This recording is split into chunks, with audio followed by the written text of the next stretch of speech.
when your home is your castle, this card shows up. And also the Four of Wands, this is a card of marriage, because we see the Four of Wands with this trellis that happens over marriage ceremonies. And in the Rider-Waite, we have a couple that's lifting up bouquets and dancing and celebrating together. So some of you may either be attending marriages, or you may be getting married, you may be getting a marriage proposal, or you could just be spending a lot of time at home. This card also depicts the home as the castle. So it's a real card of just joyousness in the home. For some people, it could mean going to a new home. It's just a lot of focus on domestic life and joyousness in domestic life. So that's a big theme for you for March, Aries. And it also means celebration and festivities. So this could also mean like going to parties, especially if you're attending a wedding. That's a fun, really fun card to have for March.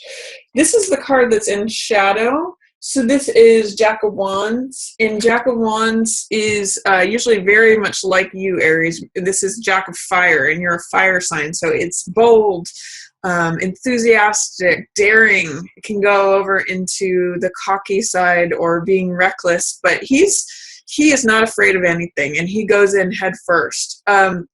If with this in reverse in the shadow position, it's saying that you might not be feeling your natural, bold, cocky self during March. There's some way where you're feeling like submerged or just held under the surface, or that's in delay or in shadow. That may not be the part of you that is shining forth.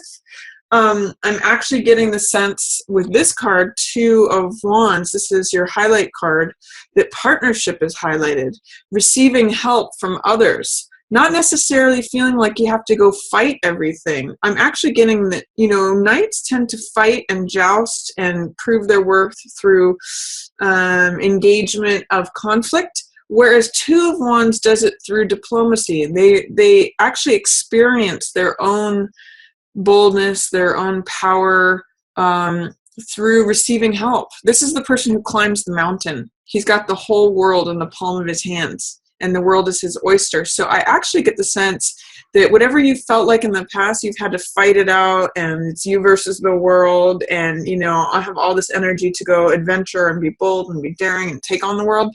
Here you're like, no, I've already conquered the world. I've already got it in my hands. I'm climbing to the top of this mountain, and if you want to help me, you can come.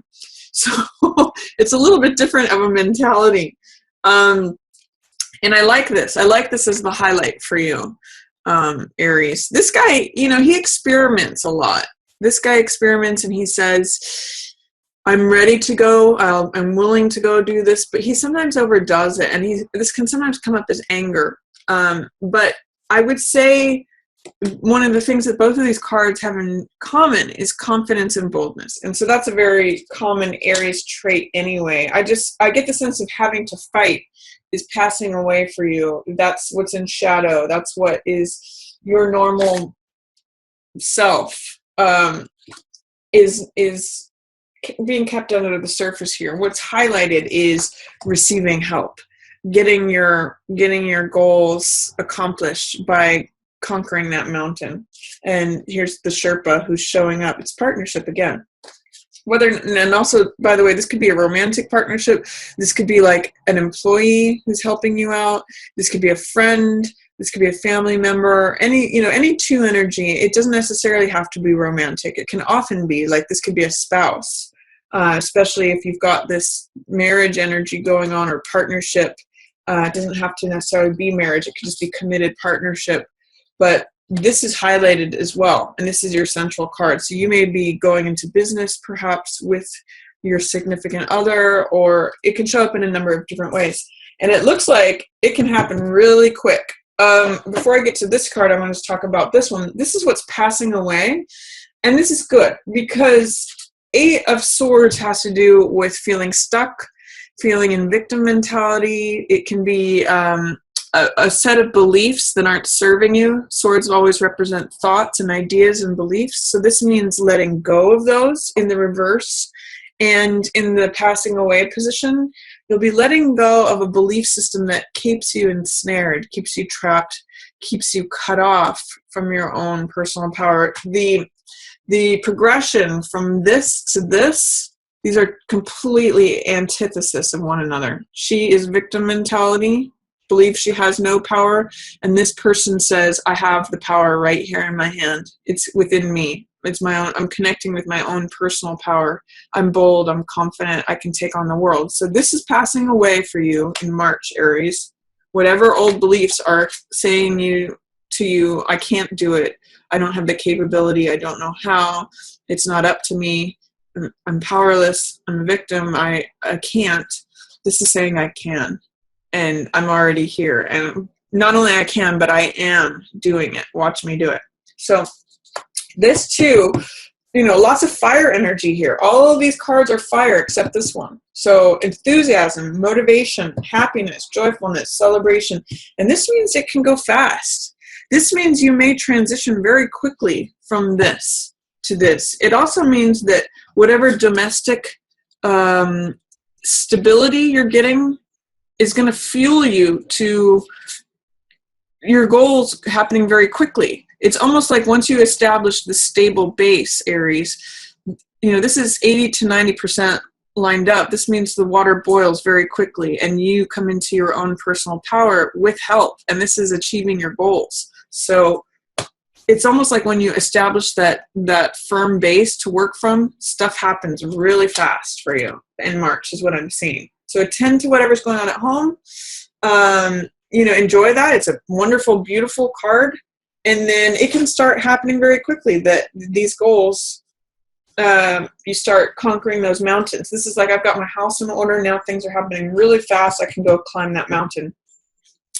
And then the first week of March, you're going to be connecting with strength. Good week to, do the things that you've been wanting to do for a while. This is a card of softness. So again, it does not mean you have to fight for anything or be daring or cocky. It's not a card of force, but it's a card of softness. It's a card of endurance. It's a card of patience, relying on your own fortitude, your own patience, knowing your inner strength. Great strength is a major arcana card, and it's a card of you showing up as strength in the first week of March. So wonderful, wonderful time during the first week of March to connect to the things you want to do, or just hold steady. If there's challenges coming your way, this is like a boat that doesn't get rocked. This is like a boat that endures the storm, because she's a card of endurance, fortitude. I think of waves crashing up against a lighthouse or something like that, and the lighthouse doesn't crumble. It just stays steady. That's the power of strength. And she also, one other thing I'll say is she doesn't force the jaws of the lion open. She is gentle and she coaxes them open. So that's the difference between her and, say, Chariot, which is more about hard control. She's soft and she's patient. So that's sometimes hard for you, Aries. First week of March, you may have to be patient, but it's a good time to connect to your own strength. For some reason, too, I'm also getting, and I don't know why I'm getting this for you, but it may be a good time to do strength training. For those of you who go to the gym, who are trying to develop your muscles or trying to develop anything to do with strength, the first week of March is a good time to do it. Then I see Two of Coins in your placement for the second week. This is a card of flexibility. It can sometimes be a card of financial contracts. It means, on the low side, it means feeling unstable or feeling like you're stretched thin, like you don't know whether to go left or right. It can be a card sometimes of indecision, but often it means like being pulled to your very, I'm not sure how to say it. It's like being stretched thin is the best way I can describe. Sometimes like borrowing money from Peter to pay Paul, feeling like you're standing on one foot, like nothing is stable. It can feel like a card of pressure, like you've got to keep all these balls in the air while you're standing on one foot. But it can also mean being flexible and adaptable to changing circumstances. So I always point to the boat here in the background. In the Rider-Waite, there's waves that are going up and down. And what it means is being flexible enough to adapt to changing circumstances. And that can be a great source of fun. So one way of looking at this card is, I'm off balance. I've got too many balls to keep in the air. I feel like I can barely keep up. I barely have enough money to do things. I've just got to keep performing. And it's really uncomfortable. But the other side of this is, not only am I standing on one foot and got all these balls in the air, but, watch me do it. I can do it. It's fun. Not only that, but it's fun. So it's really, if you adapt a feeling of flexibility, fun, humor, that can be the high side of this card. So that's the second week of March for you, Aries. Third week of March, I see Page of Cups here, which is usually a water sign. So this is either Pisces, Scorpio, or Cancer. Or this could be the younger side of you. This generally is a younger person, so of any of those water signs I just mentioned, it's probably a younger version of them. For any of you who have water sign kids, this could be a featured week for them. Or it could be connecting to what makes your heart leap, what makes you joyful, who you were as an adolescent and what made you happy. That's what Page is about, is an openness and a willingness to connect with what makes your heart leap.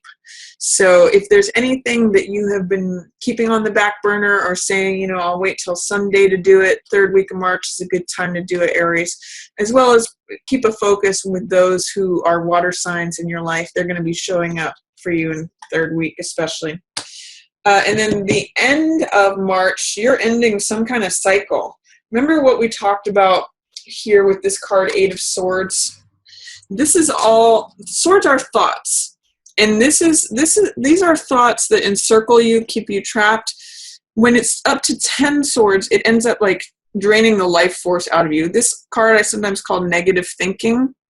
And 10 is a completion number. So whatever it was that you had to let go of here, whatever's passing away, this is like a final clearing of that. This is the ending of that way of thinking, because you can see it's just draining the person.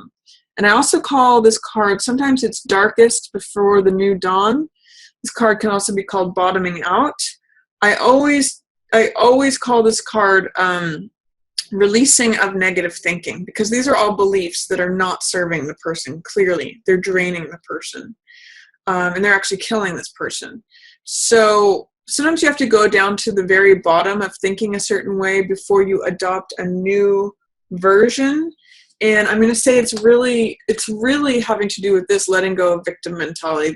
This is sort of like the final clearing out of anything residual that wasn't cleared out from this. There might be like a couple lingering thoughts that are needed to complete the cycle, because this is 10. This means it's the same as 1, which is beginning anew. So some of you may see a new way of thinking emerging and casting off of any negative belief patterns that you might have at the end of March.